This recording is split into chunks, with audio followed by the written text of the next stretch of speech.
Okay, it's nice when there's a positive medical story to talk about, especially one that seems to come out of left field. And I think that's what this one is. We have researchers in Wales announcing this week findings that people who have received the shingles vaccine were 20% less likely to develop dementia over the next 7 years than those who did not receive the vaccine.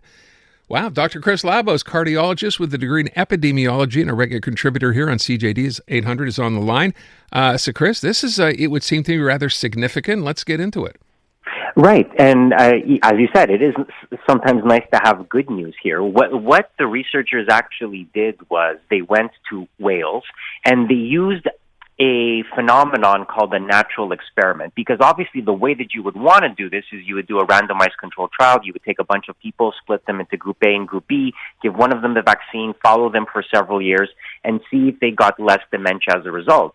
The problem is doing such a trial would be very complicated, very expensive, and would take, several decades to actually materialize and produce any results, because you have to wait many years for people to get dementia.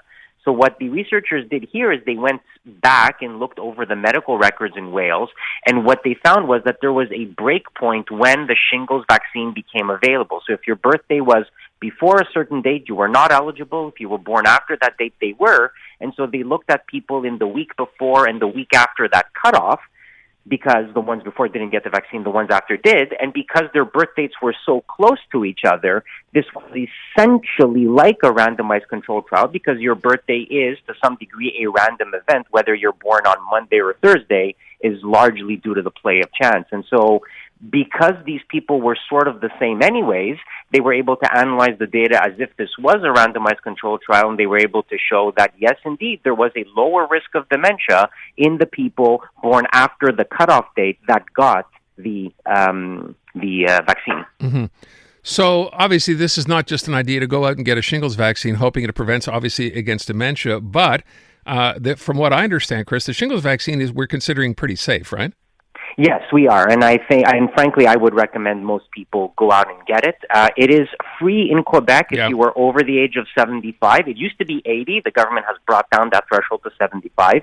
Or if you are immunocompromised. So if you're over the age of 18 and immunocompromised, you can get the shingles vaccine for free. You are technically eligible to get it if you are less than 75, but you have to pay for it out of pocket, and we have seen historically that people are often very, very reluctant to do that when they have to pay for the vaccine. But over the age of 75, it is covered, and I actually do strongly recommend that people go out and get it, because even though shingles is not fatal, usually, it is extremely painful, and if it spreads into your optic nerve, it can actually make you go blind. Oh, great. I'm just thinking, because I had it years ago, it is incredibly painful. Is the idea that you get the vaccine, what if you get shingles first? You can still get vaccinated. You are still eligible for it, and it becomes a little bit complicated because now the vaccine that we use in Quebec is the new vaccine. We had an older vaccine called Zostavax. Now we use Shingrix. The newer vaccine is actually better. They've done studies on it and showed that it outperformed the older vaccine. Okay. And so even if you got shingles in the past, even if you got the older vaccine many years ago, if you still qualify, you can still get the quote-unquote new vaccine, the Shingrix, because it does offer a number of advantages, especially in older populations. But it doesn't work the other way around. So, for example, if you already have early signs or you know someone with early signs of dementia, you don't go out and get the shingles vaccine, or do you? Well, not just for this. I mean, you would get it to protect you from shingles. I think this is interesting for a couple of reasons. One, it's a potential additional benefit, so all the good. But also, more interestingly, the reason is, why would they potentially see a benefit? And there is a growing body of literature suggesting that the mere fact that you get shingles, that the virus is being reawakened, that might have something to do with the pathology, with the genesis of Alzheimer's disease. So this might provide some new insights into what's actually causing Alzheimer's disease. Okay. So someone just texted the same question that I just asked you, which the idea is, if you know someone with early, starting to see signs of dementia, you're suggesting get the shingles vaccine anyway, obviously, at a certain age. And by the way, is there a cutoff here age-wise when you would get it?